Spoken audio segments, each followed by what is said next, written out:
right, everybody. We are back again for another episode of Life After Ball. It's been a little minute, but we are back at it, talking to any and everything, and got a whole new segments that we're talking about. And again, I'm here with Dory and Tara. Now, remember, guys, hit that like, subscribe, comment button down below, so we can have this thing continue to roll and continue to talk about everything Life After Ball. And this is going to be the first time that I switch roles, and now I'm being interviewed in this whole process, and the ladies are going to take it from here.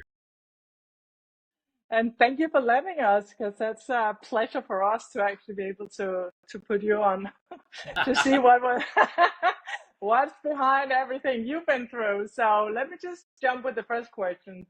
So when you think back to your peak playing years, who did your family need you to be? Peak playing years, I would say family-wise, I'm probably just a guy that's around. I wouldn't say that they necessarily needed me because my focus is more on my sport. I was more focused on training for football, being able to play for games, making sure that I was recovered, making sure I was healthy to be able to play, making sure that I got paid. So for the family dynamic, I just made sure they had tickets for the game. As long as they had tickets and they could be there in the stands, even when I was playing overseas, like making sure that everybody got their travel scheduled out, they had a place to stay, and they knew the train system and whatnot, because not every team that I was with had provided us with cars. I just made sure they got where they needed to get to, and then after the game, showed them around, showed them the city that I was living in, and make sure they were taken care of. Outside of that, I wouldn't say that I was necessarily that present if it wasn't involved in myself and playing. So I think that's where my family dynamic was. What part of your identity was hardest to hold on to or to let go of when you stepped away from the game? I think it's probably calling yourself an athlete anymore. And I think I joke around with it so much and calling myself a washed athlete, even though I can probably still do a lot of the things that, athletes are currently doing, which I just held myself to that standard, to always kind of wanting to continue to be able to train like an athlete, because I was training athletes alongside of it. I'm being able to show them the things that I want them to do and how it should look. But now as I get older, is realizing that I can't always do exactly what I want them to do. And some of these kids, and most of the kids I'm training and athletes, look way better doing it than I ever did. And that's just the process of life. So I think letting go of considering being an athlete and just this past weekend, I was in Dallas with a bunch of guys that play in the spring football league called the United Football League. And it was funny because everywhere we go out, these guys are also 6'2", 6'3", 6'5", 6'7" guys, right? And people are still asking me hey, are you playing with them? I'm like, yeah, no, I'm no longer a professional athlete. I'm just here to hang out with the guys. So I think letting go of being one of the guys and saying that you're a professional athlete is the hardest part, because like we talked about in previous episodes, it's the real world is very unforgiving. And there's always that question of why aren't you still playing? You still look you still look fit. You still you could do this. And it's the honest truth is I don't, after last year playing in my first game, that soreness that I had, I didn't want to go back to that. That sucked. Yeah, that was awful. So I think, it's letting go of the title of being an athlete, but still, I guess, holding yourself to that standard of kind of training that same way. Yeah. Was there a moment when you realized that I don't know who I am without football? Which a little bit you mentioned that, but what did that feel like? And before you met us, who helped you through that? I think so. There was a gap between me playing, right? So there was a 2-year gap for me playing and kind of retiring and then going back to the sport. So in between there, I kind of tried to tell myself that I was done playing and I was a regular person now, but also at the same time, I was still training and staying prepared, because there's always that saying, you stay ready, you never get ready. So I think that part it made it a little easier for me to transition back into playing. Now I think it's the part of, which is the hardest before I met you guys, is hey, that's over with. That's done. I'm not going back to playing. And this is probably the hardest part of the year, because all my friends are going back overseas and their seasons are starting. Even in Canada, they're starting to train. The guys are in the UFL. Draft just happened. And you think about back to my time, and this was 10 years ago when I was sitting around waiting for the draft and waiting to hear like where I'm going to go, where I'm going to go try out for because I wasn't a drafted player. I don't know who really helped me. I think it's more my athletes helped me. And ladies like yourself. So before you guys, I would say that my athletes kind of helped me transition and just the mindset of flipping it off, like kind of being able to say that, hey, I'm no longer a football player and that's okay. Which is the hardest part because, yeah, I'm surrounded by guys that do play football or are currently playing or were playing before, but it's also knowing that, hey, like there's more to life than just actually suiting up on a Saturday or Sunday and calling myself a football player. And then also having my daughter, I think that helped me a lot in just being more calm and more patient in life. Even though the struggles with my ex and everything kind of continue on and being able to, get more visitation and time to spend with my daughter, I think it's still me fighting to be a great dad is what kind of has been my new thing. And also trying out for bobsled, that's kind of my new venture. So still calling myself an athlete still, but having something that's even to me on such a bigger scale than playing in the NFL or playing in Canada or playing overseas is like, hey, like now I'm trying to compete to be in the Olympics and something that I've never done before in my life. Wow. And I'm such a like a lofty goal person that like I haven't really told anybody. I haven't even told my boss. I've told my brother, my mom, you guys, a couple other people that yeah, I'm trying out to make the Olympic team. Like I'm not trying to just be on bobsled USA team, like to go travel and like doing a little tournament stuff. Like I'm trying to like 2026. I'm trying to be in Italy, going down the slope with a bobsled team, fighting for a gold medal. Like that's how lofty Wow. goals I like to set. Because I feel like if you fall short of it, So cool. Like like you work towards something. And I think that's the same way. Like I've always said, is I approach work too. Like we're not a top facility right now. Like we have 2 locations. Our other one is like in the top 5. Like we're in top 10 for maybe first open, but like there's so much competitiveness that's like people want to celebrate top 10. I'm like, nah, I don't want to celebrate top 10. I want to be like number 1 at things. And that's the same way I'm approaching like this whole bobsled thing is just like everyone seems like nobody knows what I'm training so hard for besides you guys and like a couple other people. But it's like the reason I'm going so hard is because I know what the slim chances and possibilities are, and also being cut myself. Like when I got cut from the NFL, I didn't put enough effort into it. When I cut from Canada, I didn't put enough effort into it.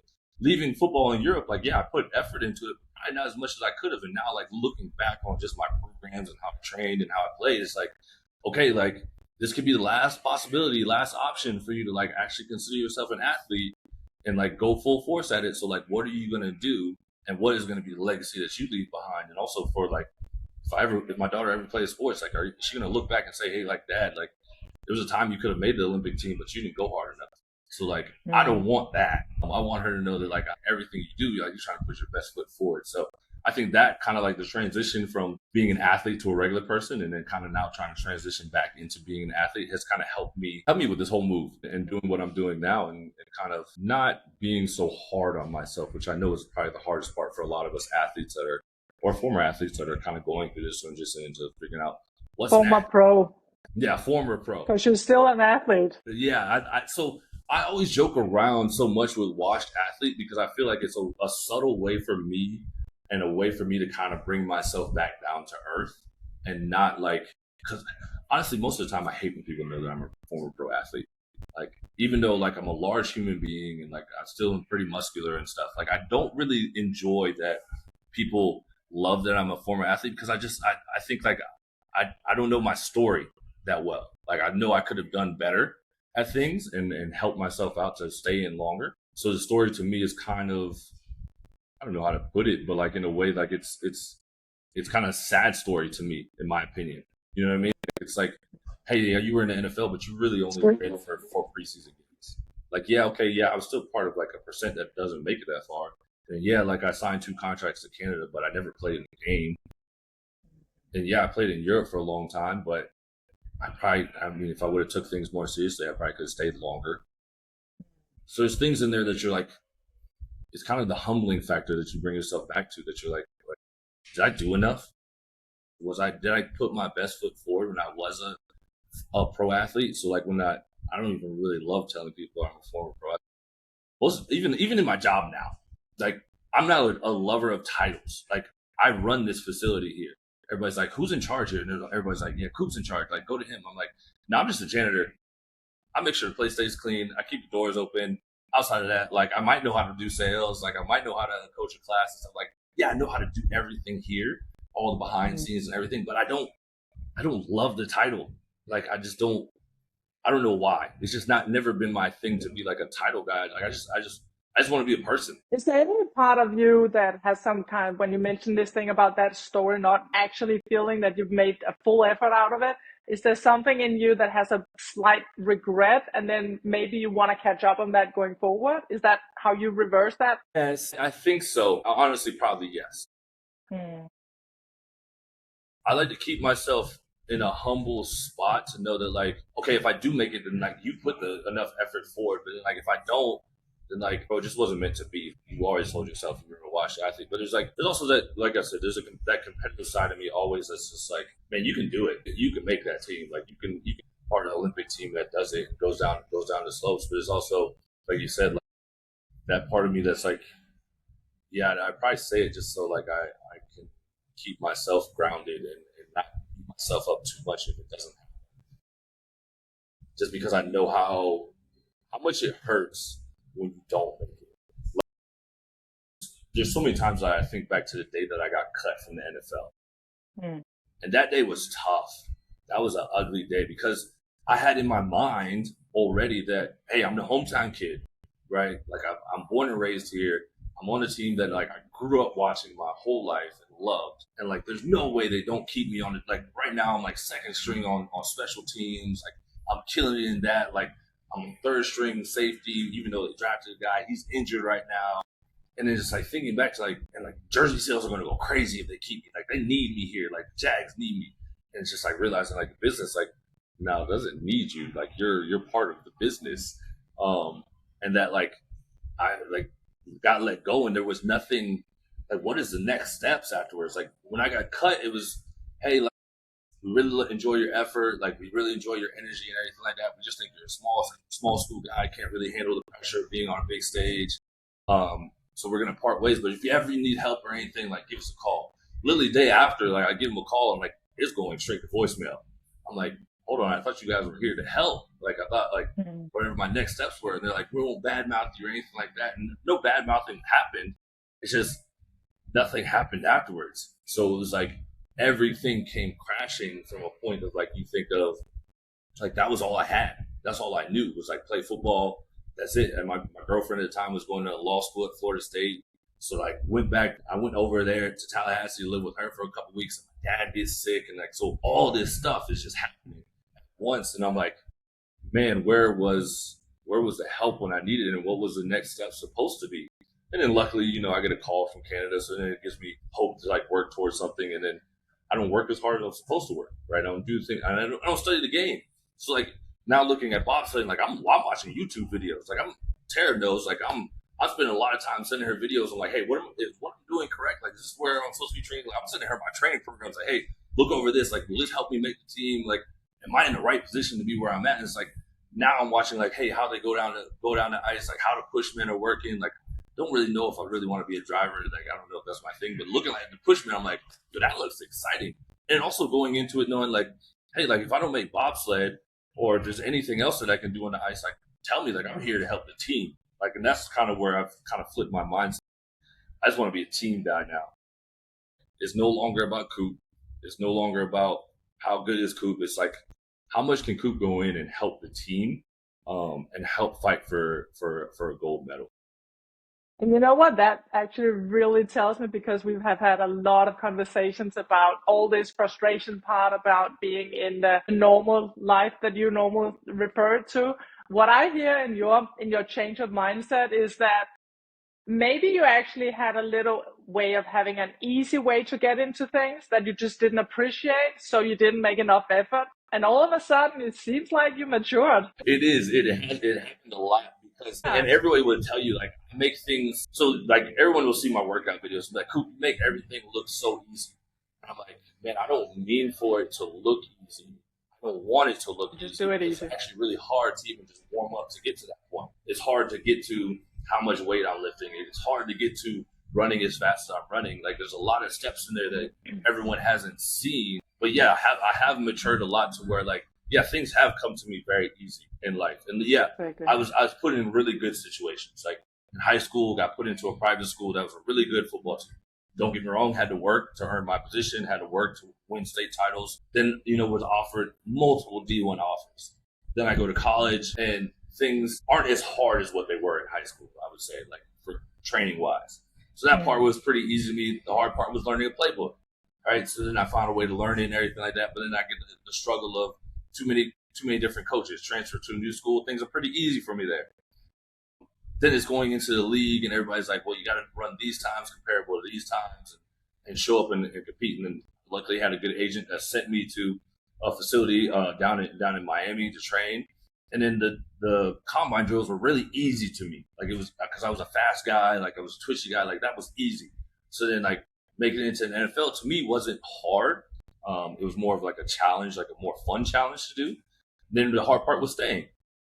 So then I got in and I got lucky to be with a team that, the player got injured and I was there for a little bit and everything. Yeah. So things have kind of fallen into my lap and been easy, but now I'm kind of taking the approach of like, yeah, make it hard on yourself up front. So when it does happen, you can be really excited about all the work that you put in to get there. And yeah, I've matured a lot I don't think that working out will ever be hard to me because I've done it my whole life. It's more the other pieces that come along with it, allowing myself to be coached by other people, allowing myself to go into a sport that I've never done before. And like John said in our other episodes, like failing at something, like there's exercises that Tara has given me to do that I've failed at and I'm awful at them.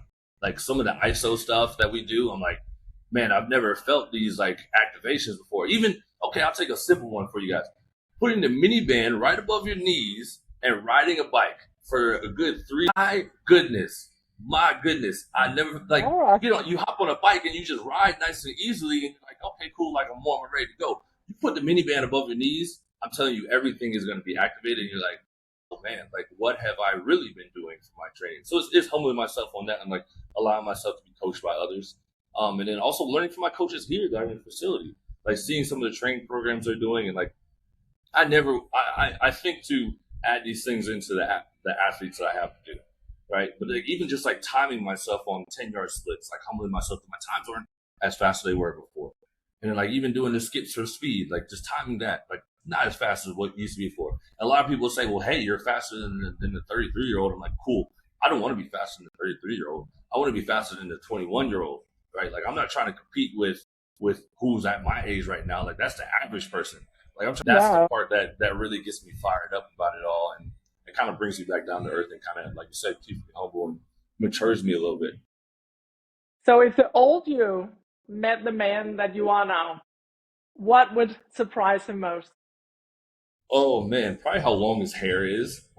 Because back in the day, my dad wouldn't allow me to have long hair. Second part would probably be, how much bigger I've gotten. Because if you look at high school, even college me, like I was coming out of high school, I was like 175 pounds. Now I'm like 240. And then just thinking about like just the work ethic, like everything that was implemented by my dad and my mom when I was growing up, is like how much you just stay consistent throughout it all. And how many injuries you've had and not let them stop. So I think my younger self would be, and also being a dad. It's something that never really was super, like, that wasn't something I really had because everything was sport. I never really, like, put it in mind. Like, I always thought, like, having a kid slows you down. Like, even with a dog, right? Like, a dog, you got to take it out to walk. You got to feed it, all this stuff. Like, all this stuff that stops you from traveling and living your life. I think younger me is more proud that, like, it's not all about me now. It's more about everything else going on and my daughter. Keeping myself grounded, that there's more. So has that also been part of your healing process, to have another purpose, which is not your focusing on your? Having a little one is always awesome to see somebody looking up to you and how much my little girl, everyone says twin. The girl version of me is crazy. So knowing that I have her that's like kind of watching everything I do, even though she's not with me every day, and we're in such a world of social media and FaceTime and all this stuff that like I still get to see her on a daily basis. I'm sure one day she'll see all the videos of what dad did back in the day, is knowing that I'm putting something out there in the future for her to look up to, and knowing that I'm living with more of a purpose. And even like I got a video today from some of the guys that are now living in Frankfurt playing for the team that I used to play for. Back then we used to live in a house with like 10 to 14 other guys, and there were mold on the wall, we were sharing 3 bathrooms, like all this stuff. Now these guys have their own places. And when the guys texted me and said, hey, like all the stuff you posted on social media, and like you being the first guy to speak out about what's wrong, like has come back full circle to like now we're doing things right for the players. I was like, and my response was like, man, it was never about me. Like, yeah, I wanted to be treated well. I wanted to be living how you guys are living right now, but I knew that it would never be for me. It would never be about me. It's like it just needed somebody to get the ball rolling so that the other people could live better than how I was living and have a better situation than me. So I think when I think back to like even all my journey, transferring into Charlotte, transferring into a startup school that was going into Division 1, people saying that you go there, like it's the likelihood of you making it to the NFL isn't going to happen. Like I didn't essentially make it. Like I signed a contract and stuff, but that opened the door for more guys to get looked at by NFL teams to say that, hey, Charlotte actually has players that could play in the NFL. Now we've got multiple guys that are playing in the NFL. So I think if I think back to all my journeys, is really how much can I lead in a way that's going to make it easier for the next person that comes along? Because life is as long as you want it to be or as short as you want it to be. It's about what you do in the journey and whether it's going to help the next person coming along. So can I leave the place better than how I found it? And that's kind of something my dad always told me, is whether you're going into a job, whether you're going into sport, being a dad, whatever it may be, leave it better than how you found it, and then everything will work itself out. Which leads me to a question that relates to that. So how do you define greatness? Greatness now, off the field, at home, in your purpose? Greatness to me is, can I show up daily and be consistent with who Coop is and beat the guy that I was yesterday? Can I be better than that was? As a dad, can I show up consistently for my daughter, whether she's having a bad day, a great day, or if I'm having a bad day, a great day, can I still be consistently dad to her? When I show up to the gym, am I constantly showing up, telling everybody good morning? Am I coming in? Am I making money for the gym? Am I keeping the place clean? Am I keeping the doors open? Am I saying hello to all the members? And then at the end of the day, am I telling everybody goodbye? Like, have a good night. See you tomorrow. Right? Like, am I constantly doing the things that it takes to be great? If not, then I can't check that box off. So I think greatness to me is consistency. So am I consistently being the person that everybody else needs me to be on a daily basis, and a weekly basis and a monthly basis? Because there's days that I show up and I'm not on point. Like the drive in, I'm like, man, like what is really going on? But I know that I need to show up, and be who I need to be for them, so that everything else flows well. And yeah, it sounds like a lot of pressure, and it does sounds like I'm not, like I don't consider like what I'm going through and everything in life. At the end of the day, like I've always said, the picture, there's such small pictures that fit into a bigger picture. So is my piece of the picture making that picture into the Mona Lisa, or is it making it into some little garbage that we're not even going to hang up on the fridge? And so I think it's, for me, I take myself out of it in a way that is for everybody else, but in a way, how do I put myself in there to make sure that it's better for everybody too? I'll let Tara take over a little bit because she probably has some other burning questions, I would imagine. Oh, great job. I know, loved hearing this. I'm going to take it in a little bit of a different direction, but I'm glad that I got to hear what you were saying about what kind of makes you tick after retirement. What I was hearing a lot about is expectations and alignment of your expectations with to help you hopefully not just cope but thrive. One thing I will acknowledge, working through transitions with a lot of folks, are working through a lot of healing situations with I've been a part of in Canada. Competing expectations or not understanding the expectations, mental health challenges. So not acknowledging or even understanding what those expectations are a big part of the journey of an athlete. Whether it's what's the organization expect of you as a player coming in, and what kind of metrics are they using to keep you accountable to being on their team, or are they changing, and they are, or do you know about it? The big one is meeting the expectations of those around you and your family. And sometimes those are not aligned. How do I manage all of this? Like, to be great, I have to go all in. Going all in means I have to be very single-minded and focused to be great. That training takes a lot out of you. We call it ego. Is it about your ego, or is it about what you need to do to be exceptional? and being the person behind the scenes that designs and monitors the training and the responses. So they've got people over here saying you're not showing up as a dad or a husband or a friend, but people over you to be great at what you do, you have to be all in over here. So therein lies the conflict and the struggle and the issue. And so sometimes I find that athletes come out of retirement and suddenly speak, well, is it? Or is that what you have to say now to keep the people's expectations that you were maybe letting down over here happy? See where I'm going with this? So that there's that friction and that unspoken piece that's caused a lot of folks that say, now I've got to let this go. It was about my ego and being great so that I can go over here and make sure that my family's okay. All important things. It's what's expected and it's what you need to do. When you're done, how does that dynamic change? And how did it change for you? And how are you coping with that? So, I mean, I would say that I'm coping all right. I wouldn't say I'm coping great. So my ex and I aren't on the best of terms when it comes to dealing with my daughter. Mostly because my daughter lives in Sweden. I live here in the States. I kind of go back and forth every 2 or 3 months. I'm over there for a week or whatnot. The hardest part for me dealing with it all is not having visitation with my daughter. And right now, currently, my daughter's in the States, right? So my daughter is in California at the moment. Her mom's originally from Colorado. My daughter's godmother lives in California. So I was in Sweden for about a week or so for my daughter's birthday.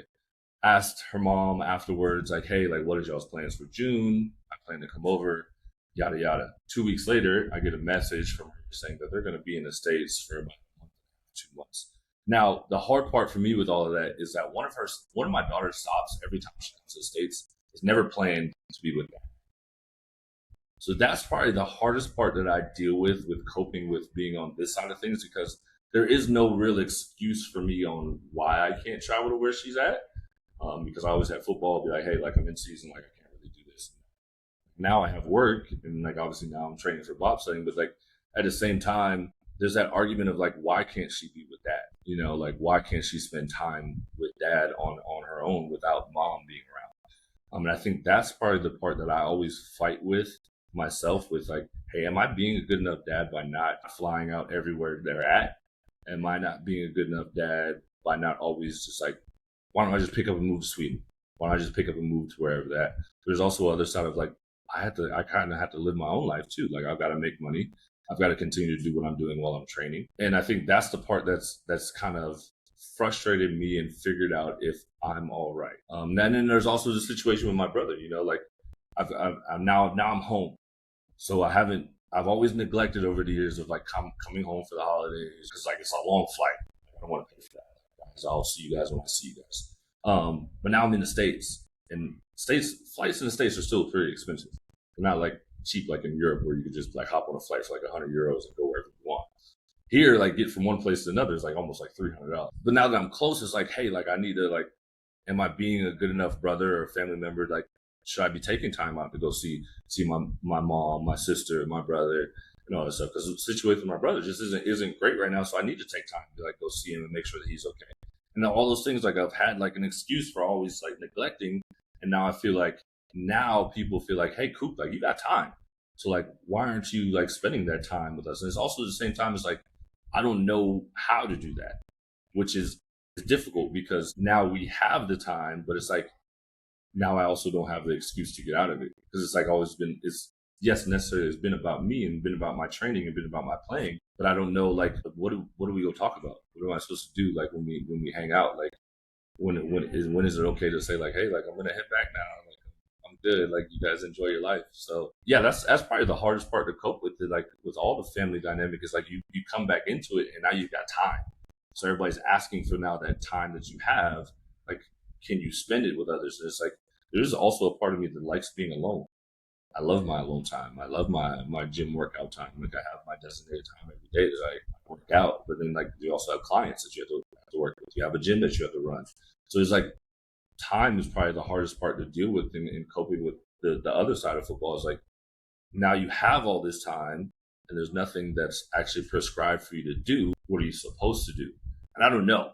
I'm still figuring it out. And I'm still figuring out how to control the emotions of not like just blowing up on somebody and then like not having that outlet to use to blow up on people. Because before you had football, so you knew when you get in the preseason or you get into the season, like, hey, all that anger, frustration you dealt with in the off season, you have a place to deal with it. You can go out and hit somebody, right? Like you can take all your frustration, anger out there, and then it's gone. Now it's like, hey, you got to talk about it. We mean talk about feelings? Like, no, like I don't. You're asking the wrong guy. Like I'm just gonna go work out and like I'll be good. But then it's also like I don't even really talk to my daughter's mother, like about how those things make me feel. I just kind of internalize it because I'm like, at the same time, I don't want it used against me. And that's the hard part for us is that I don't necessarily know where or how to talk about things because like what is going to be used against you in the long run? And how is it being reciprocated from the person that you're telling it to? Like, is this something that you're using like later on, or are you actually listening to what I'm saying and that I need help with stuff? And then I actually like, I want time, like I'll take time off to like spend with my daughter, but like, I also want to like have her to myself. And then also with my brother, it's like, hey man, like I want to come visit you, but like also like I still have life to figure out. Like I still gotta like get my all my ducks in a row to make sure that like my money financially is good, which has been another part as you work on it as you retire is like just hearing about all the new things like a Roth IRA, a stock bond, like all these different things that like we don't really learn about so much as we're in and involved is like how to make money outside of making money and making sure that like your savings account is good and your checking account is good and how to budget, how to balance that out. Like those things like come into play. And now there's things that you got to like actually worry about because it's not to say that I don't earn good money. It's just like it's not as big of a check as like when you're playing. So there's also those financial burdens that you have to worry about now. I think I'm coping. I say I'm coping all right because I don't know. I think it's always been instilled in us. Like you just find a way. You'll find a way. You'll figure it out. You'll get it done. Like things will play itself out. And there are times that like, I mean, yesterday, I mean, I could tell you I was really frustrated. Like, cause I got up to FaceTime with my daughter, realizing that she's in the States. And I was like, man, like if I just blew up on her mom right now, like it would let out so much anger.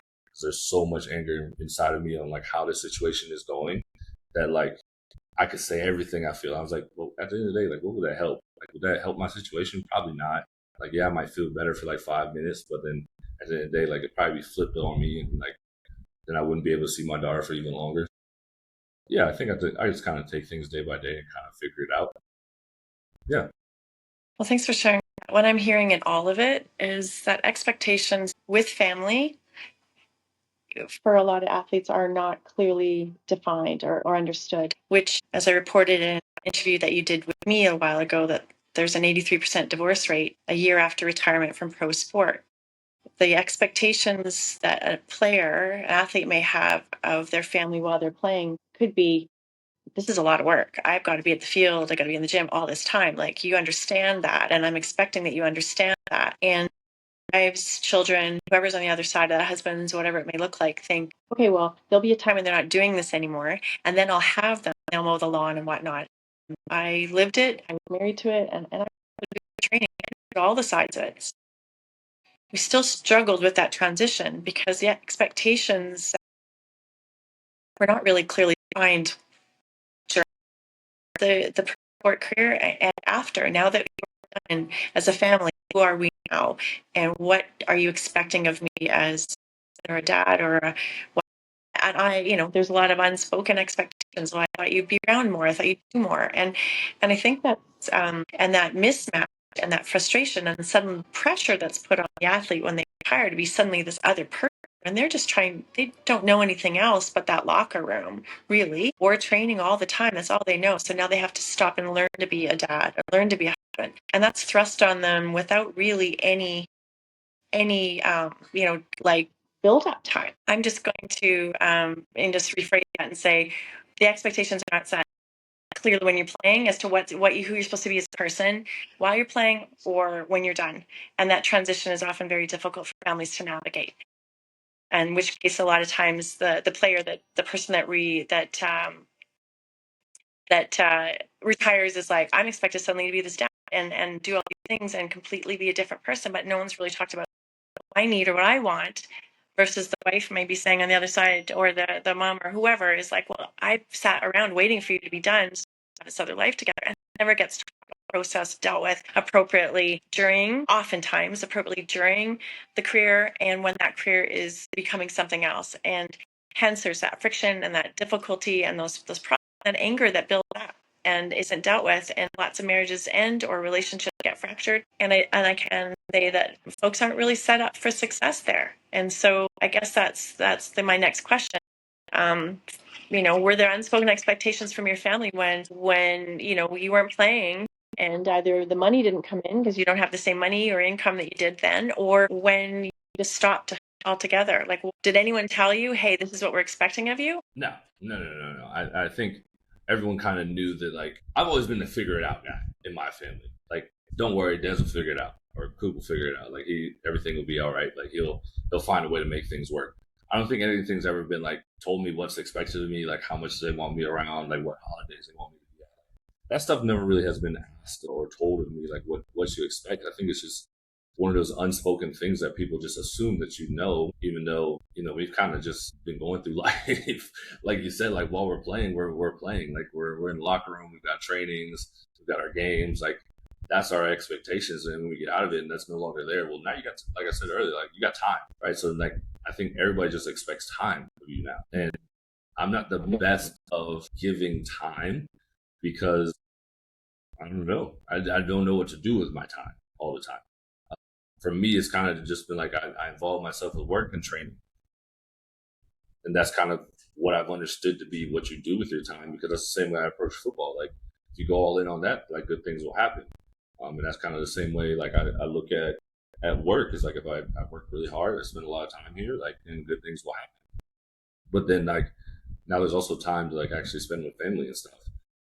So I think our family expects me to be around more. Like I said, I don't know when or how to be around more. Like, yeah, you can text me and call me, but like I'm not always going to be present to answer a call. You can text me and I'll text back when I have time to text back, or even if I remember. Like I'm really bad when people text me, like reading a text and like not actually texting back. I suck at that. Really, really bad at it. And then like going on vacations and stuff. I don't really know how to go. Like this weekend, probably in Dallas, was probably the first weekend I like kind of went and like didn't do anything work related or answer like any messages that were like involved with work. Like I kind of just went and was away. And I was like, it's kind of weird. Like, am I supposed to be doing this? It's like you feel kind of guilty that you're doing this and because other people are out there working and doing things. You're like, well, somebody's going to work and get past me. I'm like, man, I probably should like answer some messages or something, like make sure everybody's schedule is set and whatnot. But it was good. It was good to get away. It was nice to like kind of have that time to like myself and like just relax. And you come back and you're re-energized. But it's hard. It's tough to do because again, there's that voice in the back of your head that's telling you like somebody's outworking you right now. Somebody's doing something else to get further ahead. And whether that's in training for this bobsled team, or that's working, or even like if I think that even being a dad, somebody else could be calling your daughter more than you're calling her. Like that's like those are just like realities that you face, or like somebody else could be spending more time with your daughter than you're spending with her. Not that that's happening or anything, but it's just like the thought process that goes through in your mind is like, man, like I really should be working towards something right now. Otherwise, somebody else is going to catch up to me. And it's not to say that you should ever lose that competitive nature or that competitive fire, but I think there's got to be some type of healthy balance. And like you said, talk about the expectations when you do get done playing of like where you need to be at. Like we're so used to being structured in our time. Like we're so used to being told like, hey, training is at this time. You can eat at this time. You got film at this time. Practice at this time. Then you got another weightlifting session, and you're free to go. Like you're here from these times to these times, and you're free to go home afterwards. Now it is put on us to like kind of figure out that schedule, and then nobody else is kind of telling us like what times they want to spend with us. And like we're so built off of structures, like we no longer have it. Like there's no structure into telling me like where I need to be at on a daily basis. Like technically, I don't need to be here at the gym if there's somebody else working the desk until like 7:30, 8 o'clock. But I'm so wired to like tell myself like, no, you got to be there when everything starts and you got to leave when everything ends. Like that's just so much of how I'm wired, but I don't need to. And like nobody's telling me I need to be here for that. So it's like, so what am I supposed to be doing? Like if I don't do it, who else is going to be doing it? And if I don't do it, is there somebody else that's going to take my position? Right? Like, so there's still those thought processes that you go through and you fight with on yourself that like you're so used to that. Like, so it's like in the league or anything that you're playing, like there's set times that like, hey, you got film from like 5 to 6, but you got guys that show up at like 4:30 or 4 o'clock to watch extra film before. So you hear that and you're like, oh man, I got to be like that person if I want to be great. And then you hear the same thing in the work world, right? Like, hey, your hours are from like 9 to 5, but the other person that's making a little bit more or like more in charge than you are is here from 8 to 5 or 8 to 6. You're like, well, shit, I got to do what that person's doing. Like, Can so, I ask you something to that, just to yeah, challenge you a little bit? Because now that you have been matured, now you have been a little bit more wise in terms of having the retro perspective on your whole career as an athlete, professional athlete, because you're still an athlete. So now that you compare yourself with people that, in my term, would probably overdo it, would you then, if you would be the wise person, guiding yourself in what is the wisest decision in this, being not 20 anymore, not recovering the same speed, not being able to necessarily biologically be able to do the same thing, even though you wanted to compete? What would the wise person in you say to the coop that thinks that he needs to work 14 hours a day, he needs to train 7 hours a day, he needs to do that 7 days a week? What would the wise, if you pull yourself out of the competitive thing, what would the wise coop say to that? run your race, because everybody's race is different. And it is a lot. I credit a lot to Tara. Just telling me like, hey, like when you're coaching somebody, it's okay to sit down. Like when you're at work, like you don't need to be standing the whole time. Like, hey, it's okay to sleep in a little bit longer so you can recover better. It's okay to like front load your week, going like 2 trainings in one day, and towards the end of the week, like you only have one, and like Friday, Saturday, Sunday, like you're resting. My wise self would be looking like from a bird's eye view, would tell myself like, hey, run your own race and have somebody else look at what you're doing to see if what you're doing is actually leading you in the right direction, or is it leading you to crashing out? Like, is it leading you to crash and burn? Because we're so used to being coached before that like we know like the structure of it, and we know what race we're running and like how to get to where we want to get to, that when we get to the outside, like we're no longer coached. So we're trying to do things that we did before, but we've also gotten older. So our bodies aren't able to recover and do as much as we did before. Yeah, we're able to do the things we did, but like maybe not at a high frequency or a high rate that we did, or over and over, right? Or at like consistently on a daily basis. So, but if you were able to slow yourself down, right, and actually take the time to rest, recover, you'll get just as good as the job done, and in a timely manner, instead of like taking 14 hours to get it done. So maybe you should tell yourself that when you have that now I would say over the last 2 weeks I've gotten a lot better with it, and that's just like I've said a lot. Credit to Tara, is that she's kind of told me like it's okay to like at the front side like feel like you're super tired, right? Or like after the workouts you've done or some of the exercises you've done, like it's okay to feel super tired, to take long rest in between and able to do it again. Or like while you're coaching, like it's okay to like sit on the box and coach somebody. Like so much of me has been like, hey, I want to be super involved. Like I want to be like right there standing next to the athlete while they're doing something, but they don't necessarily always need that. And also at the same time, like I'm also training for something myself. So like I got to think of how can I recover? And then also, can I just show them the exercise and be able to coach? Like if you're a good enough coach, you should be able to coach them from any position that you're in. And I've also got to think of like myself that like I'm training for something big too, that I need to take my recovery while also being able to still do my work and make sure that my cortisol levels and stress levels are down. So I'm not like I'm making a joke of like I'm a big body Benz. Like I've never weighed 243 in my life, but then I step, and I don't really care about the scale. The scale doesn't matter anything to me. When I step on the scale, like after a weekend of being away and like just kind of relaxing and get away from everything, then I'm like down to like 236. I'm like, then it's like, okay, like, yeah, that's what people are telling me to do. Like, this is the reason why. And that's probably the hardest part for all of us athletes, is knowing why we're doing what we're doing and seeing the result. We're so result driven that like you talk about expectations, like that's also another thing that like we have to see results, and otherwise like we're not going to do it. So like now that I see results, I'm like, okay, like there is a purpose behind what I'm doing. So I think like when you get into this other side of life and you're looking at it and you're thinking like, I need to do what I did before, necessarily you don't need to do exactly what you were doing before. You need to find somebody that's going to help guide you through that and help show you what the results are going to be if you do this, even though your journey might be a little bit different. And it might have some different bumps in the road here and there. Majority of the time, most of the stuff repeats itself. And it's been proven over and over. The science has driven it, right? The programs have driven it. There's like studies behind it all on what you're doing. So just stay the course and run your race. Like, yes, you might not get there in a 100-meter sprint. Yes, it might take you 400 meters. It might take you 800. It might take you a mile to get there. But as long as you get there, you know you're getting to where you need to get to.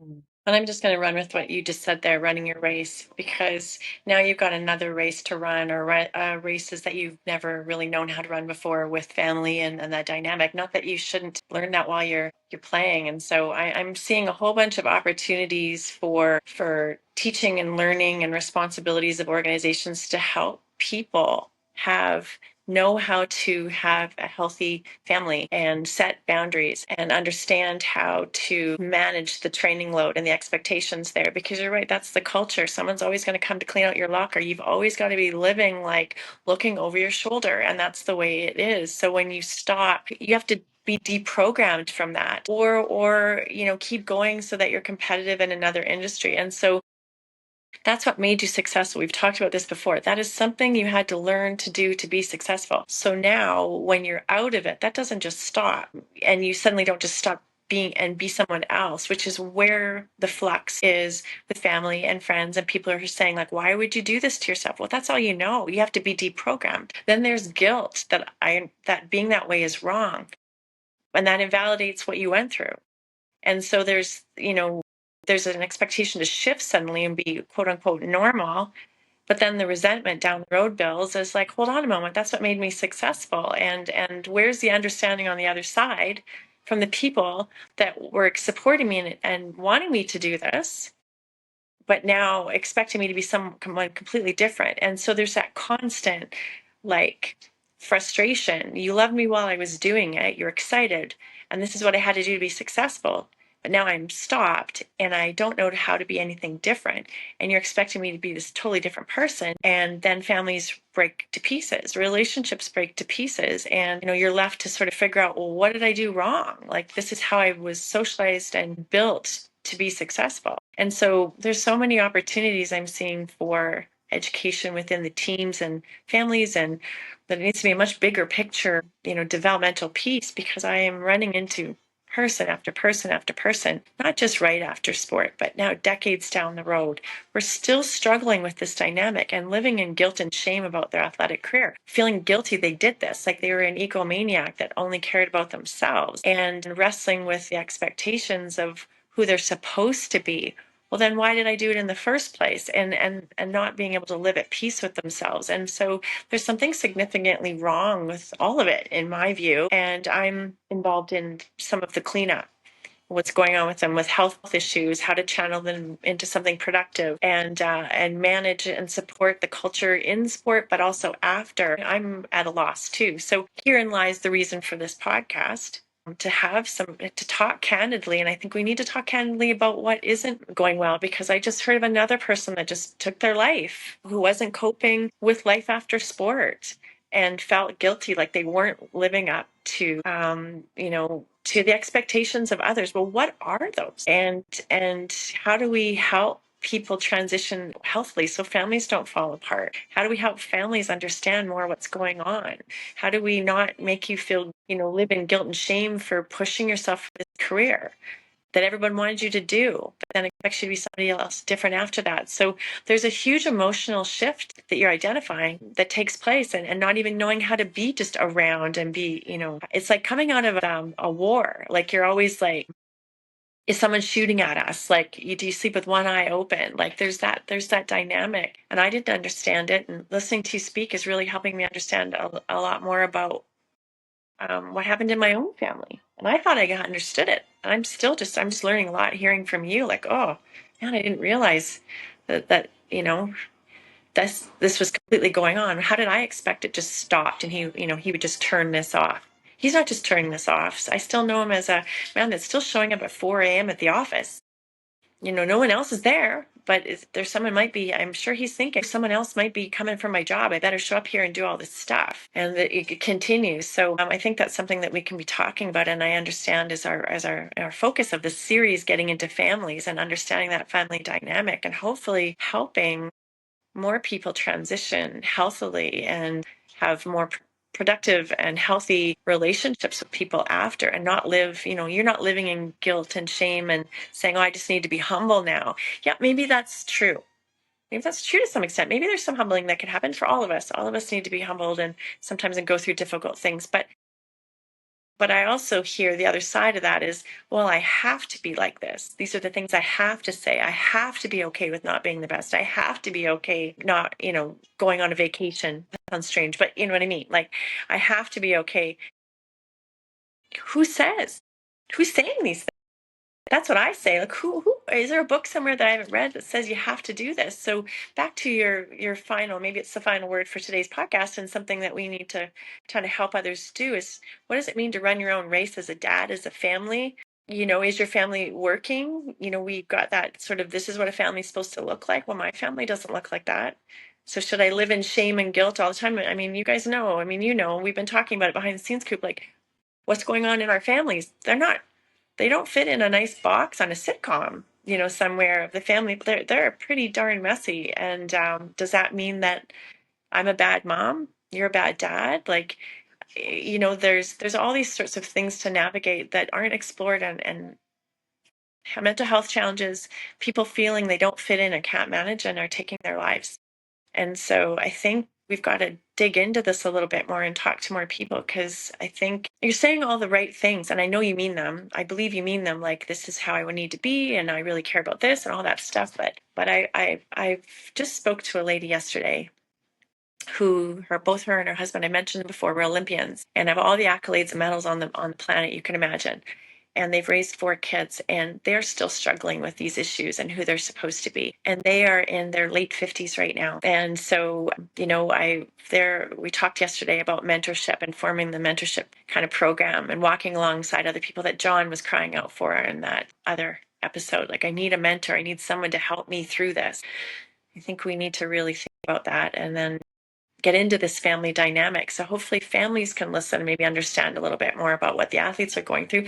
And the athletes, maybe we hear from the families as well to say like what they felt like. And perhaps there's some healing and understanding and some expectation, some that can be cleared up and managed so that this transition is less costly. So maybe we'll just end it there. And I could go on and on with the questions, but No, for sure. Yeah, and I got to get out of here anyway. Yeah. So thanks for sharing all that. Dorothy, do you have any other? No, I appreciate you ladies interviewing thank me you and so allowing much. me to kind of be open and candid about it all. Well, more to come. It's a good way to go through it. Release Yes. I appreciate you ladies. Let's get the family talking. We need to hear from the families on this and bring some more people in to talk about some family stuff. We definitely got to do that. I'll definitely try to get my little sister and my older brother on. They'll have some fun stories. Yeah. Yes, good. Okay, and well, we're out. All right.